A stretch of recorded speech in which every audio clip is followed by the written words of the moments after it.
Are we live? Yeah, we're live. We're live and we're rolling. It's Friday. I'm wearing my Stone shirt, my Rolling Stone shirt.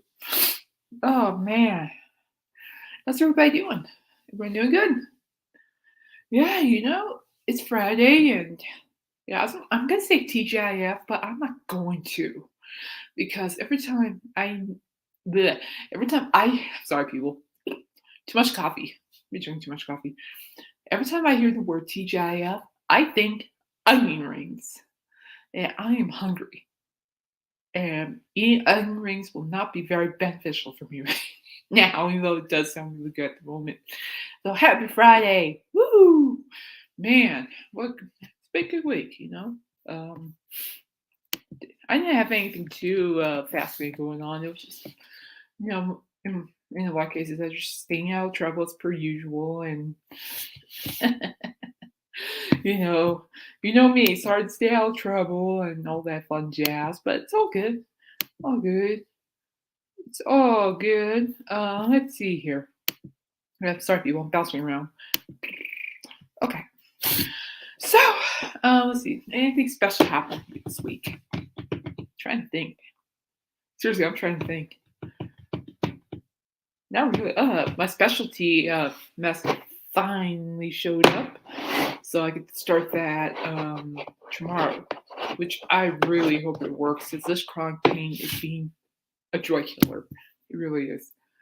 Especially especially like from the left side of my neck down to my shoulder, like all the way down here. It's just chronic pain, and yeah, then again too, also affects my elbows, and good lord. So please pray, send positive vibes that this new specialty medication will work to help ease the pain and let me enjoy life a little bit more without feeling the chronic pain. That'd be much appreciated. And also, please keep praying for my uh,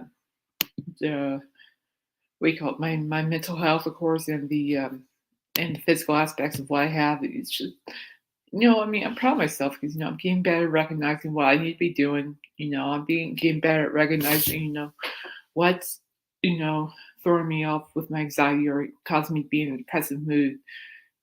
And Monday was a really good instance. What you guys don't know is that I don't really talk about it as much because I don't want to bore you guys, but I'm very vocal about it because I'm tired of running from it. Monday, I was in the a little bit of a depressive mood, and actually a pretty big depressive mood, and one way or the other, I told myself, you know what, we're gonna get out of bed, we're gonna just do stuff. I don't care. We are not, staying in bed. We're just gonna. And I already addressed what caused me to be in a depressive mood, so I'm like, okay, well, great, we addressed it. Now let's just face it head on. So I got out of bed, got dressed, did house chores, did some other stuff, did projects, and it took the whole day, but I got through it.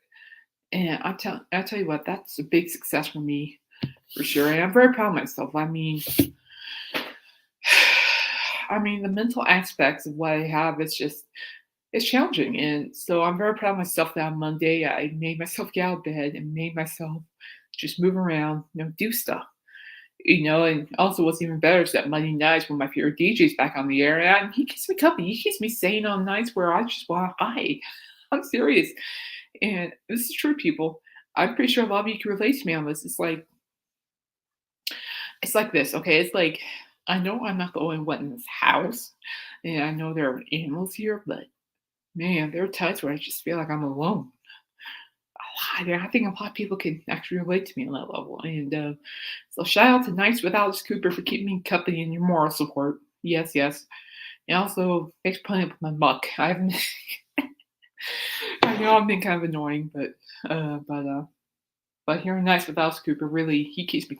Alice Cooper keeps me company at night. He really does. Yeah. So it just like man, talk about those. Did you all listen to the show last night? Did you know the female hippos have pink milk? Yeah, I didn't know that. In fact, my response for that is ew, gross. Cockroaches and pink milk. Mm-mm, no bueno. Unless it's strawberry milk, but I kind of figure it's not strawberry milk. But anyway, yeah, check out Nights with Alice Cooper. I tell you, he's fun to listen to. I mean, honestly, also just hearing his voice gets me pumped for the October show. That's why I keep asking, is it October yet? Because I just want to go. I just want to hear some rock and roll. All right. So, but anyway, if you could just keep sending, positive vibes and prayers my way regarding my physical and mental being, that would be just awesome. And for those who have been praying, I thank you from the bottom of my heart. Who have been supporting me through this whole mess. I thank you from the bottom of my heart. Please know that you guys are not being unrecognized. All right. So I guess we'll move on down to music now. Now let's talk about that good stuff. I'm talking about the righteous stuff. Oh, and speaking of something else, speaking of Fortnite, this is the last time I'm ever telling anybody how to do things on Fortnite, because apparently people have been picking up what I've been telling you all. That is not cool.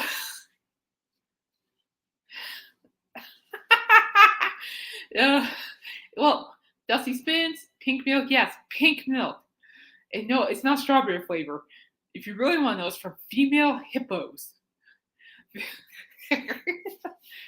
I'm okay. I'm hanging in there. I'm just hanging out on Friday, Dusty Spins. How are you? I saw you online. Yeah. I saw you. I think it was yesterday on PS4. I started this high or anything. I was just kind of just playing out some Steam. So, but hope you do well. Hey, let me know what your plans are this weekend. I'll be more than happy to play Fortnite against you, man. Oh, even though I don't like Minecraft or whatever, I'll do that to you just for your sake. I don't like Minecraft. I get the point, but really, what's the point? Really, come on. Sorry, people. We're gonna talk about music now because apparently yes, and again, it's not strawberry milk, so don't stay away from hippos. About music, I tell you what. As you know, now I'm just playing with this because that's just no. It's good stress reliever. But okay, cool. Yeah, well, most definitely, in most cases, Dusty, I might be playing Fortnite with my nephew. So on duos, but just send me a message sometime this weekend, and we'll make something work. I'll play Minecraft. I don't get the point. And by the way, people that never game, I'll tell you guys what my Fortnite things are. That is not good. That is bad. Very, very bad. However, I'm proud that you guys are picking up what I taught you. Ooh, Royce in the house is in the house and he's at work. Hey, Royce. Thank you for keeping me company, buddy. All right, get ready to hear me ramble. I gave Nights with Alice Cooper a fair warning last night. I'm going to be rambling today, so I know you'll put up with it because I put up with yours every Sunday. No offense. Well, little joke. I know you picked that up, Royce. I know. Don't unfriend me, Royce. Don't hate me. All right. So music-wise, I don't know about you guys, but I'm a woman of faith. I've been Christian. Oh, geez, since I was about 9 years old. But I've been struggling with my faith for a good while now. Then, long story short, back in 2017, I went back to God for good, and that was, yeah. Thank you, Royce. Love you, my friend. Tell Betty I said hi too. At least you caught my humor. And anyway, Toby Mac came to our Stampede in 2017. Now, there's a whole point to this, so just bear with me, people. Just bear with me. There's a whole pivotal point here. I'm going to ramble on with this, so that's with Alice Cooper. If you're listening, bear with me. So anyway, I found my way back to God when I went to that show back in 2017, our Stampede, and ever since then, I haven't looked back. Thank you, Royce. Love you, buddy. You're a good friend. You and Betty are wonderful friends. I value your friendship. And so now today, I woke up pretty pumped because Mr. Toby Mac just released a new record. And it's called Life After Death. I'm going to put it in the chat right here, and you guys can check it out. It's on Spotify. I actually just finished listening to it. I need to listen to it again. Now, I'll get to that in a minute. And the thing I love about Toby Mac as an artist is the fact that he's real, he's honest, and That's it. I mean, he's real. He's honest. I mean, it's the real deal. I mean, oh my gosh, I don't know how. I don't know how Toby Mac does it. He puts all these things. He puts all these things together. He puts these songs together. From his real life experiences, puts them together, writes it up, creates music, produces music, records it. You name it. Boom, goes out there. Magical. I don't know. I I don't know how he does it, but man, kudos to Toby Mac. I cannot get enough of his music. Oh my gosh. It's on Spotify right now, and as a matter of fact, on Walmart, it's on sale on vinyl, which I'll get to. We all know vinyl is gonna be on the show whether we like it or not. Now available, from what I do know, is that it's available for $5. The CD is available for $5. It's available for the CD is available, for $5 on the store, and vinyl is like for $33. I have means to get Toby Mac on vinyl, people. I need to use some serious vinyl shopping again. Out now. Out now. Check it out. See what it's about, people. Check it out. And so guys, with Toby Mac in the oh, that's how you do that. Oh, I did not know this. Ah, the more you learn. Star, the more you learn, the more you know. Ah, cool. I didn't even know that. See, Rice is a good teacher. I didn't even know that.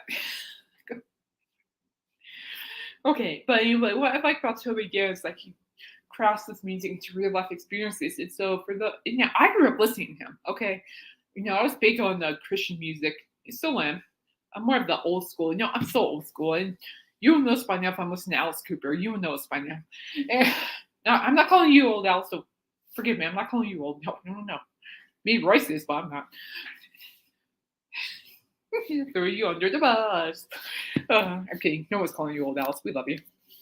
But anyway, and I'm old school. I like old school stuff. Like rock, old school hip hop, to just like I'm so old school, like old school Christian music. And so Toby was in this band called DC Talk. And again, Alice, don't take offense to that. I love you, and don't unfriend me. And in DC Talk, it's just what a great Christian group. I mean, you have Toby Mac, then you have the current lead singer of the Newsboys, Michael Tate, and then you have Kevin Max, who's still live on social media, creating his own music. And so, it was just stupendous. And so when these guys, broke up, they all went on their separate ways, and then that's when Toby started exploring soul music. So, and I've been following Toby's solo music for a long time. Actually, since he first dropped his first solo record called Momentum, which I highly recommend. That song, that record is just amazing. I'm like, oh my gosh. Just like, I remember going to the nearest Christian store and picking up the Momentum CD. I remember bringing it home, putting in my Discman, which, by the way, I still have my Discman. Hey, old school countries, where's that? Charlie Daniels, you got your Hank Williams Jr., you got Patsy Cline, you got Loretta Lynn, the Judds. Why not me? Why not me? Okay, I need to stop now. I'm gonna lose my momentum here. But anyway, and so when I played Toby Mac's first record, Momentum, it's just one of those moments where I'm like, do that. DC Talk may be over, but do that. Keep doing the solo stuff. No, keep doing that. And that's what I like about Toby Mac as an artist, because he kept making that stuff. He kept producing those records. And now he's released his newest record called Life After Death, which I'll post it again on here because I didn't even know you could even do this. There, Life After Death, out now. Check it out. By Toby Mac right there, people. And what I like about so far, I have to see, I'm a male music album reviewer, so when I get music, I have to listen to it, again and again and again, just get that feel. And of course, I just finished listening to Life After Death right before I came on here, and I'm gonna listen to it again because there's some songs where I'm just like, I mean, seriously, it's like a smack in the face. It's like I'm like, oh my gosh, I don't know how Toby does this, but the thing is that he's not afraid to share uh, what he's feeling, and that's something I'm very drawn to about. And quite frankly, I'm not afraid to share how I feel, if you know what. Well, get better at. But it's like lately, if you all been paying attention to what Toby and his family's been going through, he and his wife Amanda just lost their it's like 3 years. Correct me if I'm wrong, but I think it's 3 years. But they lost his firstborn son 3 years ago, and he was like in his early 20s. And ever since his son's name was Truett, and so every time, so like, man, I can't imagine the pain that he and his wife and his family are going through. But I do know what grief is like, and quite frankly, grief is, I don't wish on anybody. It's just one of those things. But what I really like about is how Toby and his family really like tackle that issue, especially with life after death. That's kind of towards True's death, and it's a great song on that too. And I think it's with his daughter Marley. And we'll talk about this on Monday because I'm going to do a special review of Toby's Life After Death CD because there's a couple of things I want to touch on. Then again, I might keep listening. And it's just one of those things where it's just, my heart goes out to them. It's not an easy thing. When I lost my boyfriend 5 years ago, man, did that shake me up. Good Lord. So although I haven't lost a human child that is, I know what grief is like, and trust me, grief is. I'm pretty sure a lot of you know what grief is. And to Jason, that's the worst feeling. But Toby's just doing such a good job of creating music and really talking about that pain, talking about how he's feeling.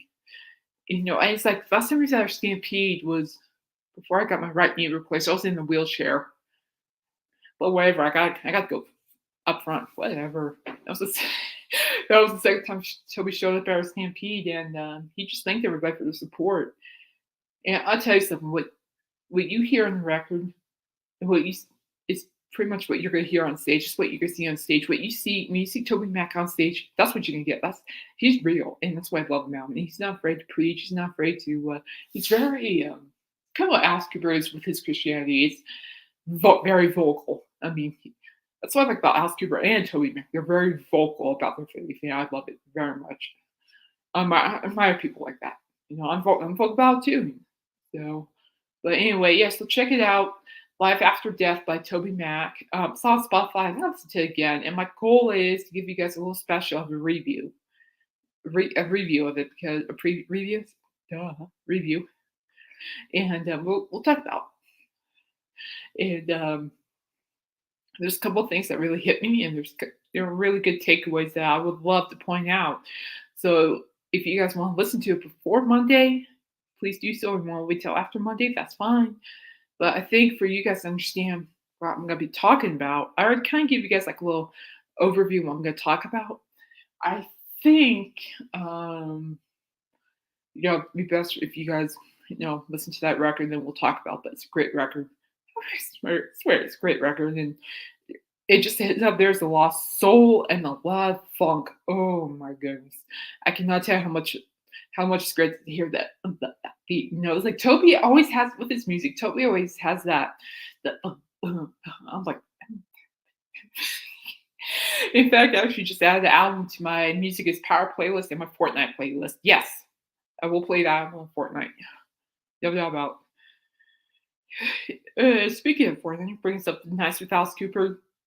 He had me singing last time we played Fortnite. I mean, there was some really good rock songs where I'm just like, yeah. I'm singing, and it's like last time I heard, like, was it Somebody You Love by Queen? I'm actually singing the whole song while running people over in the truck. I'm serious. I'm like in the truck on Fortnite. I hear somebody to love. Nothing speaks like somebody to love when you're running over them. True story. Love you, Alice. Love you, man. All right. That's why I also had it on my Fortnite list. Somebody, yeah. Also, anything ACDC is gonna be Fortnite now. I'm sorry. Back in Black. Oh, it's so on. Eat my dirt, people. That's what I'm talking about. All right, enough of that moment trouble. But anyway, there's another Christian artist I want to talk to you guys about. I'm going to share my screen with you guys, and this time I have on separate screens, so there should not be an issue. So check this out. This journalist doesn't know what she's doing. No, that's not it. Okay, we're not on this yet. Bear with me. This is one of our topics. Bear with me here. It's on my Facebook. So you see this right here? These guys, the Union of Sinners and Saints. Oh my goodness. These guys are just phenomenal. And you see my comment right there. Just phenomenal. And what I like about this Christian rock group is like, man, they're like a super group for that matter. Like, oh my god, but they are like a super group. They're like the whole Vampires playing Christian music, if that makes any sense. That's kind of close to it because just like when I found out about the Hollywood Vampires, Alice Cooper, Joe Perry, Johnny Depp merging together. And when I find out these two are merging together, I'm just like, genius move. And what I like about this Christian rock band is the fact that these guys go way back to my teenage years. And see this guy right here? Let's see if I can zoom in. Okay, next with Alice Cooper, pay attention here. That's the former lead singer of Head East right there, John Schlitt. He's the former lead singer of the rock band Head East. He was with Head East before he became a Christian. His wife actually saved him, out of all things. And then I heard the testimony too, and grew up listening to him in this band called Petra. And Petra was like this great Christian rock band. Holy cow, I have a lot of their playlists on Music is Power. A lot of their songs on my playlist on Music is Power, and they're just a great band. The CD I highly recommend is The Wake Up Call. Petra, The Wake Up Call. That's the CD. And I mean, that's the CD where you can feel that voice. And to this day, John Schlitt still has that voice. And this guy right here, Bill Smiley, he's from, if I can zoom out, he's from Whiteheart, another back in the heyday Christian rock band. And so, what I like about these guys is that they came together to form the Union of Sinners and Saints. And their first record is just so amazing. I was listening to that record while studying at the University of North Carolina for journalism, and there's a song called "Now Not Never." Look that song up. Not Now, Not Never by the Union of Sinners and Saints. That song speaks to me on a whole different level. So, and that's why I explained to you, because I just said, like right here, the last album really helped me through some tough times, and it still does. And therefore, I can't wait for this record right here. There's the band's second record, One More Shot.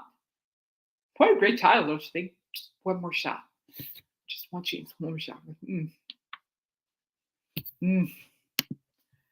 Hey Dan, how's it going? Ooh, we got some awesome people in the house. We got Dan Just the Facts. We got Mr. Royce here, and then you have Dusty Spins. All right, so bear with me, people. We'll get to the classic rock in a minute, but I really want to emphasize how it's band, because these guys, back in my days when I was a teenager, these guys were just huge for me. So check them out, the Union of Sinners and Saints, and look up their song "Now Not Never." And also, I have plans to do a live YouTube review of this as well. But I'm going to be talking about. I can't play the music because YouTube's being stingy. So same thing with the Toby Mac review of his album on Monday. I'm going to just talk about. So yeah, and it's going to be out on the 29th of this month. So I am pumped. So if anybody's interested, the band consists of drums are being played by John Knox, bass is playing by Anthony Saley, guitars Jonathan Crone, guitars vocal Jason Flower, and John W. Schlitt and Bill Smiley. Josh Schlitt plays guitar. I did not know this. I saw him with Petra back in the heyday, but I'm going to call it the heyday. I'm going to stop sharing. But seriously, check it out. That's great, Dan. I can't wait to see the video. Yeah, guys, check out Dan's YouTube page, Just the Facts, man. He's editing some great video footage coming up, and it should be ready for tomorrow night. I'm gonna be there because all these guys are all these people in this chat are my friends. They support me. That's why they're here. I support them. I value our friendship very much. Yes, even you, Royce. Stupid. Yeah, that's great. So anyway, I'm gonna put down the Petra record I highly recommend with John Schutz singing Petra. The Wake Up Call. Ah, son of a gun. I do not wish this elbow on anybody. Oh my gosh. It's like literally my elbows are bone on bone. It's driving me nuts. The Wake Up Call, and then you got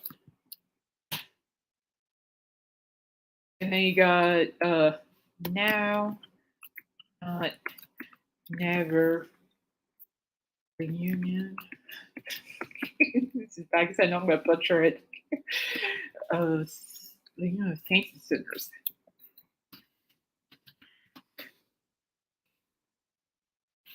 And this is actually, excuse me. Oh my gosh. Sorry, my songs are being PIPA.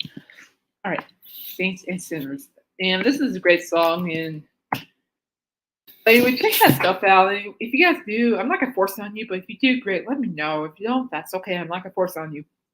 After all, this is about music. I'm not here to force anything on you. It's about finding what Alice Cooper said on that quiz show. It's about freedom. Rock and roll's freedom, music's freedom. And hence, this is why I tune to the show a lot, because it's freedom. Freedom from up here, and also freedom from my bad joints. So, love you, Alice. All right. So I'm going to exit here. Now, I'm going to show you guys. Did you guys see the latest vinyl at Walmart.com? I'm sorry. I'm going to emphasize on this. I'm looking at. I shouldn't be looking at, but I looked at it anyway. And, we're just going to look at it. Because I'm like, oh my gosh. You got to see this vinyl, guys. This vinyl is wicked. Hang on. I'm still looking for my debit card. I put it somewhere. I can't find it. So this is actually a good thing, people. At least on my end. Okay, here we go. Walmart. All right, check this out. I just bought something that caught my eye. Look at that Kiss vinyl for $33.97. Look at that red vinyl. Ooh-wee. That's gorgeous. I see my favorite drummer. That's my favorite person on the cover too. Definitely worth buying for. Don't mind me. We all know where this is going. And then you got Greta Van Fleet over here. That's green. I like that color. Like, ooh, I don't have any color. Not true. Here we go. I do have color vinyl. Oh, Kanye West now. Ooh, the Adele's clear. Look at this Linkin Park album. Yeah, now we're talking. Look at that beautiful vinyl. And that is such a great record. Oh. Well, it's shipped, delivery, store check, eligibility. I can't find my debit card. Wow, that's such a great record. I have that whole record downloaded actually on my Fortnite playlist. Just a gorgeous record. But in the end, it doesn't even matter. Yeah, look at this. Look up here. Vinyl Records, Toby Mac. Oh, look. Hey, get back here. There you go. Check it out. They actually have some Toby Mac. There it is, right there. Life After Death, LP vinyl, 2 LPs. Life After Death, Toby Mac. It's the 3-day shipping. Shipped by about 3 days after the Alice Cooper concert. Oh, this is a good one. I like this record by him too. The Toby Mac, Renovating Diversity. That's a good one. This is his first record. Oh my gosh. I cannot emphasize how awesome this record is. Well, it's a CD, close enough, but this is a great record. Toby has it so well with this record. This is like my first. Oh yeah, stupid. Hey, stupid, stop it. No, not you, Ross. But anyway, but this is such a great record. You need to check out. It's on Spotify if you want to check it out. It's like really hardcore. It's nothing like how do I explain it? It's like the funky on a lot of his records are just so good, but this one's just like straight up bah, bah, bah. Oh, it's great. I love it. All right, I'm gonna log out now because I'm gonna cut this off. So we're just ooh cool. You even have this one here at Walmart. It's like two black ones. That's a good one too. Toby Knight exclusive deluxe edition. That's also a great record. Ooh, sorry people, I'm dorking out here. I'm rambling now because I love it. I love it. We all know this. We all know this. And just a heads up, if anybody wants to know, I do have some other Mickey Dolenz news. Mr. Mickey Dolenz is making waves on the chart. Yes, he is. And Jeff Davidson's Facebook messaged me. I don't know why. You can wait. So let's see here. Where is he on the chart? He is number 8. You guys, my heart is failing me. Number 8. It says on the Facebook, according to 78 Records on 78 Records Facebook page, Mickey Dolenz' new single, My Heart is Failing Me. Yeah, me too. Me too. Has moved up to number 8 in the UK Heritage chart. Let's make it number 1. Please vote on it. It's easy and it's free. The more votes, the more airplay for Mickey. The single is available now on all digital platforms, including Amazon and iTunes. I'm going to drop the link in right after this. I will vote. I will vote because what? You gotta support the last monkey standing. You gotta support him. Monkey's pox. You might get monkey's pox. And if you're not laughing, it's not my fault. It's the DJ I listen to every Monday, Tuesday, Wednesday, Thursday, and Friday's fault. It's his fault.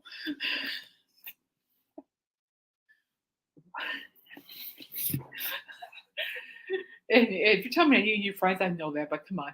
The DJ, Alice Cooper's a cool dude. Very supportive. He hasn't killed me yet, so let's keep it that way. All right, now leads to the topics. Now, check this out. I'm going to share the screen with you because I thought some of these. So anyway, there's the link. Vote for Mickey Dolenz. Get more airplay on the UK chart. Mickey Dolenz will get more airplay. I love you, Mickey. I'll be right here waiting for that Colorado concert if it ever happens, whenever it happens.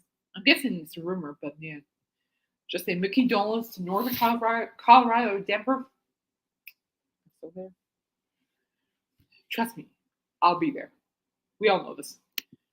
Can't take the rock or the monkey out of this girl. No. All right. Yes, I just said that. Now, let's go over to here. I found some good topics here. So let's do the top 10 double albums. Releasing a double album in the 60s and 70s was Rite of Passage, but which one was best? And before I start, let me know in the chat or in the comment section what your favorite double albums are and why. Here we go. So Dan, Royce, I'm talking to you. Nice Alice Cooper's listening. I'm talking to you too.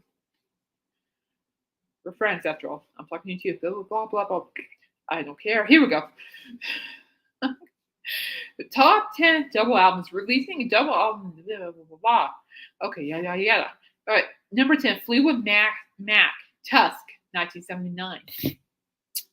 Fleetwood Mac followed up with the gazillion selling rumors with one of the weirdest records ever released by a superstar band.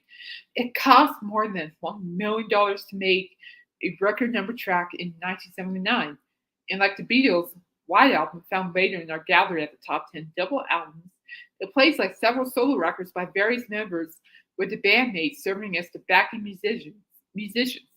But it's a triumph of style and substance, and a wonderfully nuisance project that earns its long length. That is a good record. I've actually heard that record before. I also want Mike and cover that record. It really went.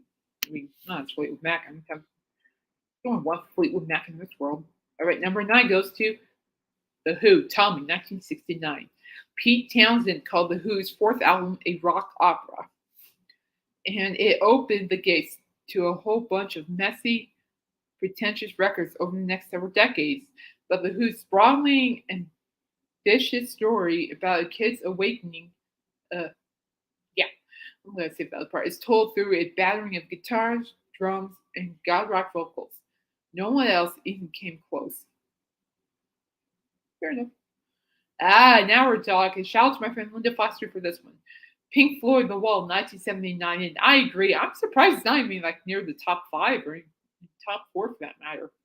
Like Tommy, see number nine in our gallery of the top 10 double albums. The Wall grabs much of its inspiration from the World War II childhood of its creator. In Pink Floyd's case, mastermind Roger Waters charts his own rise, ego, and psyche in a crushing narrative about an emotionally damaged rock star bonding out with issues, including the all-purpose mommy one.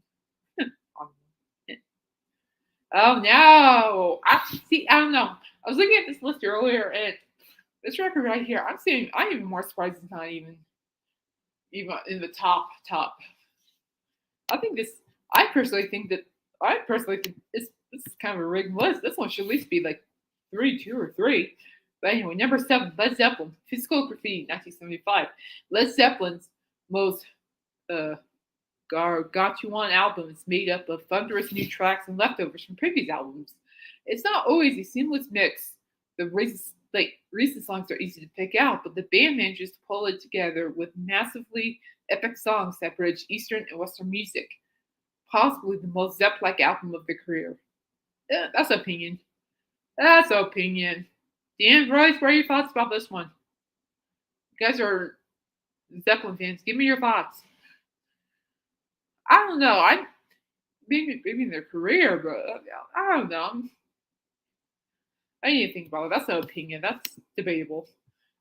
Very debatable on that one. Elton John, Goodbye Yellow Brick Road, 1973. I'm gonna put in your that number, but it's a good record. Elton John was at the point in 1973 where he could release a double album of show tunes recorded in the shower with his cat, handling half of the vocals. It would be a worldwide smash. But Goodbye Yellow Brick Road contains his best songs, epics, rockers, pop hits, and old-fashioned standards retrofitted for electric guitars.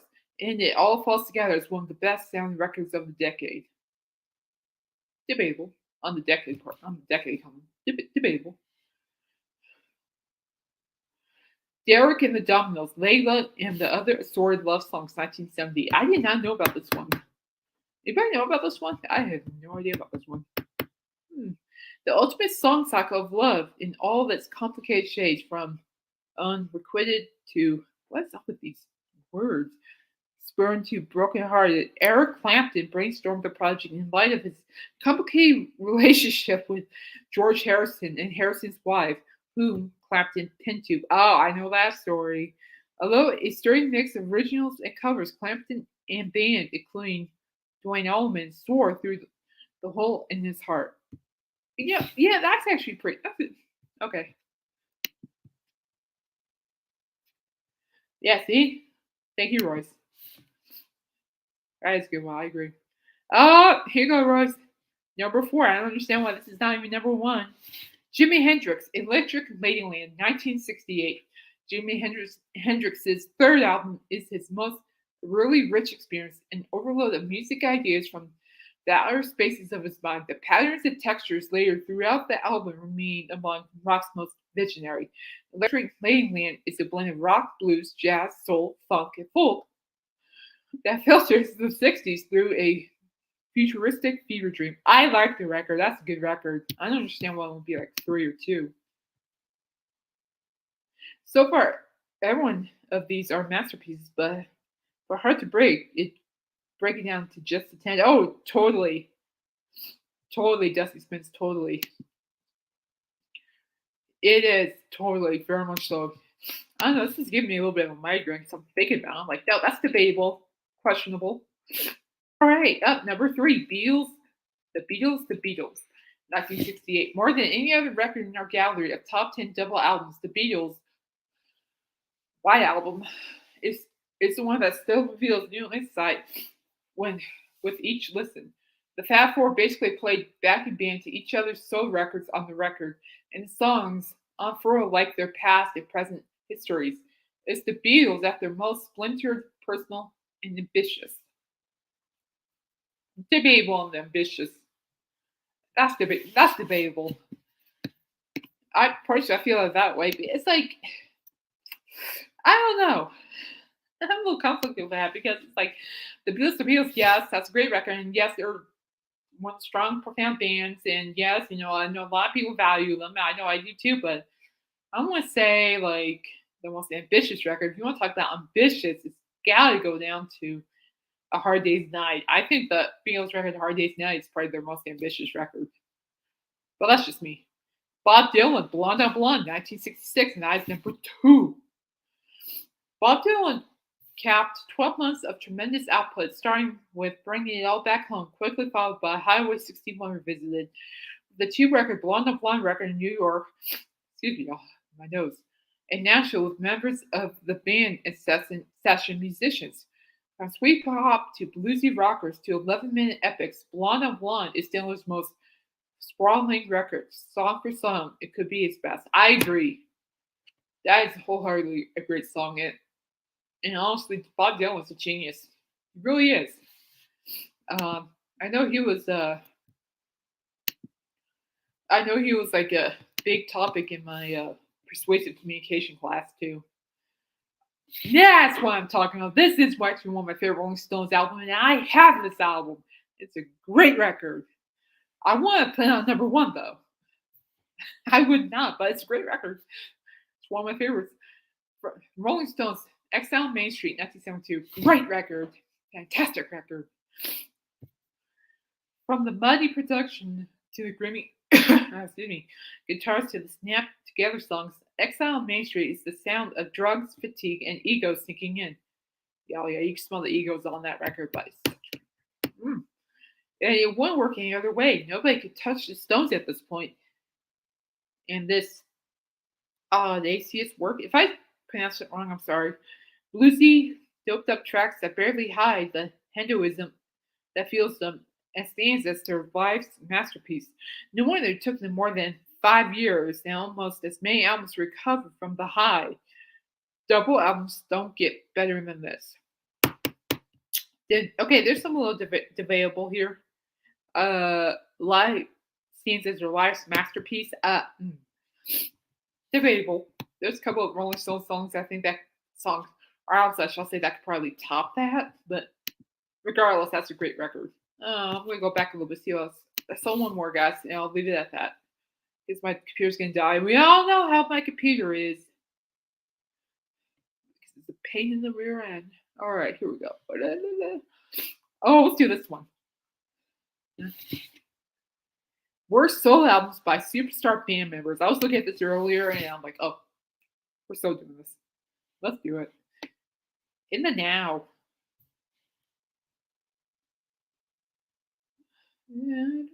I don't care. Blah blah blah.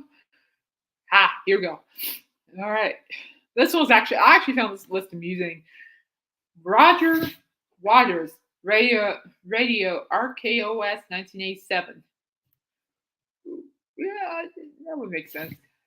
No one in the right mind would challenge Roger Waters' colossal accomplishments as the driving force behind Pink Floyd, but after hijacking the band and either terrorizing or terminally annihilating his bandmates, then suing him for daring to carry on without him, Waters failed to measure up on his own. 1984's The Pros and Cons of Hitchhiking largely recycled 70s Floyd with underwhelming results, but 1987's virtually impenetrable Radio KOS took things a step further, reflecting the monomania of what is up with these words of an insular artist living so far up in his own backside. Wow. Sometimes a little angry that his complicated concepts became increasingly unrelatable to the world at large. Wow, living so far up his own backside. Wait, someone's taking things a little personally, don't you think? My goodness, chill out, dude. Whoa, all men and women to the hard way. Greg Allman dated Cher. I know we collaborated, but right here we have the duets. Album immortalized the unlikely marriage of Southern rock, rock icon Greg Allman of the Allman Brothers Band and variety show queen and part-time pop starlet Cher. Therefore, it's not technically a solo album by either of them, but how could we resist including our gallery of worst solo albums by superstar band members? Especially given the tipsy cocktail of a mellow southern soul, funky disco, and more created by the lustily smitten lovebirds. Yeah, these songs surely left Allman Brothers fans, if not shared, scratching their beards with confusion. Yeah, confusion. Ah, love. Yeah. Yeah, that's kind of worthy, don't you think? Weird. Oh, I didn't know about this one.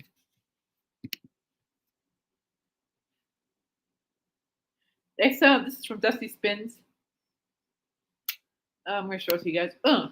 Exile on Main Street is a disaster piece, so grimly and imperfect, it's perfection. Solid point, Dusty Spins. Solid point, my friend. Ugh. All right, David Crosby. Oh yes, I can. 1989. I like the title. Oh yes, I can. But apparently, according to this article, no, you cannot. Sure, you can, David. But maybe you should really have made Crosby, Stills, Nash record instead. Oh, sorry. No, I can pick up the sarcasm. That's good. Really? Oh, okay. Hang on. I'm sorry. Just give me a second. Okay. All right. Sorry. Really, as an artist, hard-won road to sobriety, courtesy of his 9 months vacation in the care of the Texas penal system, received as weak an endorsement as well delivered. Oh, I'm sorry. Sarcasm. Can't help it. Can't help it. Sorry. But a timely look collection of mainstream twaddle. Then again, if ever a 12-step program sheep its apologies were to be documented in the record, well, they may well have sounded like, oh yes I can, which is fairness to Crosby, was clearly a product of the late 80s best forgotten overproduced adult pop music. Coma inducing stuff. Okay. No, kudos to who wrote this? Who wrote that? Who wrote this? I want to know who wrote this. It's actually pretty good. A little sarcastic there, my goodness. This is written by Urodo Rivadiva Davia. Kudos Urodo. That's I'm not laughing at sobriety. I mean, sobriety, yeah, good for David, but they're right. Oh my gosh. Oh, kudos on the sobriety though. That's a big one.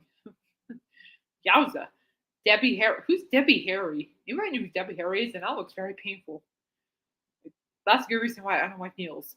Harry Debbie, Cuckoo, 1981. Well, I'll explain it. Evil, convincing record company executives finally had their way when they pried Debbie Harry, one of the 70s most iconic female rock stars, away from Blondie. Oh, okay. Long enough to record this widely panned solo debut. Even with the continued involvement of her longtime squeeze and Blondie partner Chris Stein, Cuckoo's disappointing collection of post-disco pop funk and pro rap sounds like a bad day at the office for producers and main songwriters. Sorry. Yes, I snort when I laugh. I'm sorry. Nile Rodgers and Bernard Edwards of Chick fame. Just imagine Blind's blockbuster single Ruptured, diluted, and made times over, and you'll pretty much have this gift of Cuckoo. Oh, it sounds like Cuckoo. Cuckoo. Oh my gosh. Kudos to the guy who wrote this. Oh my gosh. All right. The Madcap. Sid Barrett. Okay. Interesting. Sid Barrett, The Madcap Laughs, 1970. Such is the defending hipster cult surrounding original Pink Floyd mastermind Sid Barrett and his haunting slide into an acid-induced psychosis that you'll have no trouble finding countless music nerds willing to companion his uh, unhitched solo output. I can't pronounce these silly words. But let's be honest, for all of Barrett's unquestionable visionary genius behind Floyd's birth, and even the occasional glimpse of musical coherence found on the Madcap Laughs, the album's deeply unsettling document of Barrett's psychological decline is music shambles at best, and a purely explosive record company exercise at worst. I'm gonna look this up. I want to listen to it. Now I'm curious. I'll get back to you. George Harrison, Gun Tropo, 1982. If I mispronounced it, I'm sorry. All four foreign Beatles have delivered at least one musical bomb worthy of exclusion. That's true. In the gallery of worst solo albums by superstar band members, but George Harrison's Gun Tropo, Aussie slang for losing your marbles. Yeah, been there, done that. Well, okay. We'll have to take one for the team. So really from John Lennon's 1980 assassination, and clearly distracted by his dalliances in movie making car racing, Harrison definitely dialed this one in conveniently, wrapping up his then expiring record deal. Hey, what can we say? The higher the expectations, greater the disappointment. Sorry, George. And you're welcome, Ringo. Ow! It's being a little stingy. That's a little harsh, don't you think? I'm not even that harsh when I do my music reviews. My goodness. Ow. Ow, ow, ow, ow, ow. Good lord. Now we're down to number 4. Okay, I think this is kind of okay. You know what? I don't. This is not a bad record. Peter Chris, Let Me Rock You. There's nothing wrong with. Okay, yeah. I mean, yes, I'm Kiss fan, but seriously, I thought this record was really good. Peter Chris, Let Me Rock You, 1982. If you thought Peter Chris first, Kiss sanctioned solo album was the biggest stud of the 4, and it was. That's your opinion, buddy. That you need to get a load of this third concession of being flogged in public, filled with T-paid pop rock and ballads. Let Me Rock You only narrowly trumped Chris's second misleading named solo LP, Out of Control, for inclusion in our gallery of worst solo. Man, you're mean albums by superstar band members, and not for his musical merits either, but because of his awkward cover portrait of freshly showered Peter. Yuck. Whatever. Made for an even bigger eyesore than its preceders, Disco Dancer, Slaughter, and Jukebox. In any case, both albums effectively buried the cast career in the proverbial sandbox. Hey now! No. Okay, well, at least you're honest, but come on. I think that's a very nice January cover. Really. Seriously. Seriously, in all seriousness, his soul records are actually really good. He's a really good artist. I like him a lot. And I'm not saying that as a Kiss fan, but I'm saying that as a music fan. I mean, aside from Kiss, he's a great artist. All right. Dee Dee Ramone, Standing in the Spotlight. That's number 3. I like the record. I love the Ramones. Hey, ho. I love punk music, man. Give me a break. This is a good record. This really is a good record. Give me a break. Whatever. Proof positive that playing in a rock band can drive you crazy. Staying in the Spotlight chronicled Dee Dee Ramone's jaw-dropping renovation as wannabe rapper Dee Dee King. Hey, it's creative. I like it. After decades worth of escalating drug abuse and commercial disappointment alongside his brawling in the Ramones, I cannot pronounce his silly names. My goodness.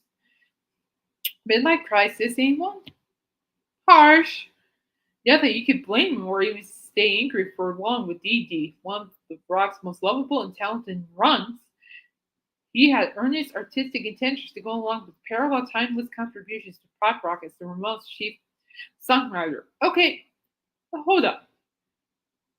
All right, he was being innovative, and I admire that, especially with that Peter Criss album that Mr. Sarcasm just played on. Yes, I'm calling Mr. Sarcasm because so was playing this stuff.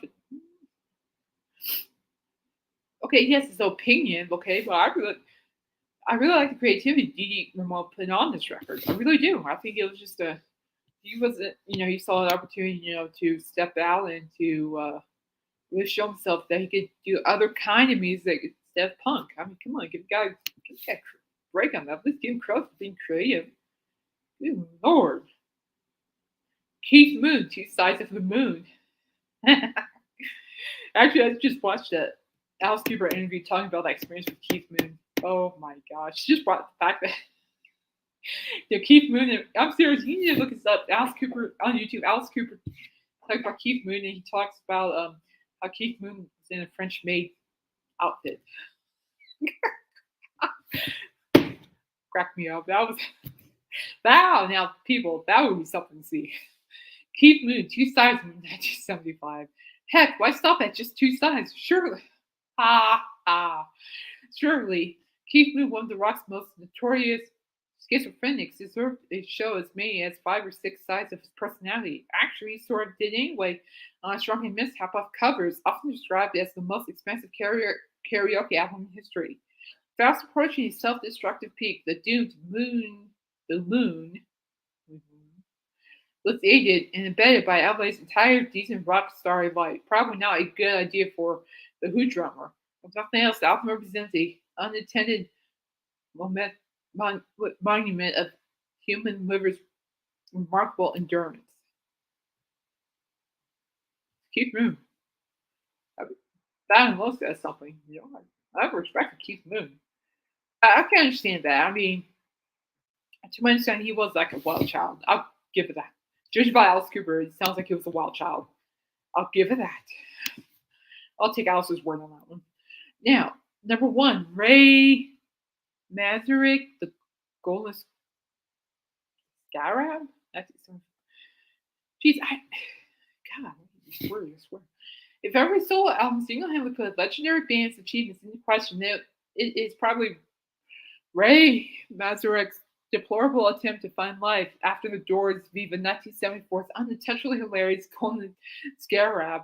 With his seconds of needle mean group, he can't come today's presumptuously samba-fueled break on through reduction gives Vegas era Elvis Presley run for his jumpsuit. That's a good one. It also sets the tone for a harrowing sequence of songs juxtaposing karaoke tirade lyrics and lingering doorisms, not fit for the most hideous bad acid come down. Simply put, nothing can compare to Golden Scarab's sanity challenging trans-dimensional musical existence. The album size somewhere between Memphis, Tennessee and Memphis, Egypt. There's a Memphis in Egypt? I did not know that. And also between hippy dippy mysticism and any old lounge band playing at the nearest holiday inn. Approach at your own risk. Wow. Well, judging by that, I might have to check that out. Now I'm really curious. I'll get back to you guys on that one too. Well, but it's not 45%. And if anybody knows anything about my stupid, yes, he was Dusty Dax, great member of the Doors. A lot of respect. But anyway, I didn't even look at some of these songs. I'm kind of curious. I'll listen at my own risk. But anyway, if you all have time tonight, you have nothing to do tonight other than play Fortnite like tune in Nights with Alice Cooper. He's live, actually. I'll give you the link where I listen to him. I listen to a here it is. I listen to him every Monday through Friday for 5 hours. He starts 7 o'clock Pacific time. That's 8 o'clock my time. So here you go. That's where I listen. And to the people who read the Facebook comments, look out. Honestly, I'm glad I haven't scared anybody off because, I'm going to tell you straight up, Nights with Alice Cooper, because I've been dealing with a lot of mental challenges, and I still am. Very well am. But really, Nights with Alice Cooper really just keeps me company on nights where I just feel, and that's okay. I'm more vocal about it more than anything else, but that's where you can find Nights with Alice Cooper tonight, and I'll be there and pestering the Facebook page and trying to avoid cars running me over and snipers shooting at me and people spectating me randomly and I keep getting ran over by cars. What's up with that? I'm under their wheel. That's not how it should be. They should be under my wheel. Under my wheel. Telephone is ringing. And which, by the way, that Alice Cooper song was, he just mentioned it last night too. Oh yeah, Might As Well Be on Mars. That song is underrated. And it is a brilliant song. And I'll say this why. because it's Rolling Stone, because just the writing is rich. Like, holy cow, it's like I'm a fan of ballads, especially like ballads like Alice Cooper's or no, somewhere in that genre. I'm gonna tell you straight up, that ballad might as well be on Mars.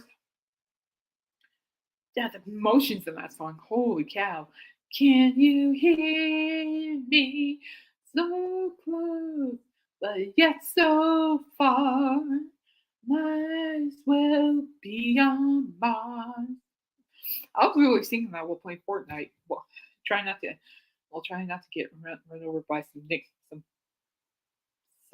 stupid. But anyway, yeah, and also that's a relatable song, but and that is relatable. But that is a long story.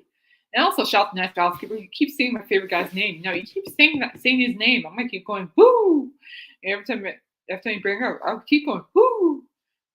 So just heads up. But just heads up. That's what I do because I love the guy. I love him to death. All right. Well, I'm gonna let you. And of course, I love you, Alice. Thank you for your moral support. I love you. All right. I'm out, and I'll see you Monday. Again, Monday will be a special review of Toby Mac's Life After Death album. Check it out on Spotify. And if you listen to it before Monday, get back to me and let me know what you think, and we'll talk about it. I already have some ideas. I already made notes on it. But I need to listen to it again and again because that soul and that funk, I tell you, oh my gosh. It's like, you can't really beat that. You can't. All right, you guys take it easy. Behave. Let's try. I mean, I try, but really, what's the point? Come on. Anyway, do something that makes you happy. Okay? Life's tough. Do something that makes you happy. You know, and listen, I last year playing Fortnite really does the trick for me. I was doing this. This makes me happy because I get to hang out with you music nerds. All right. You guys take care. I'll see you guys Monday. Ta ta.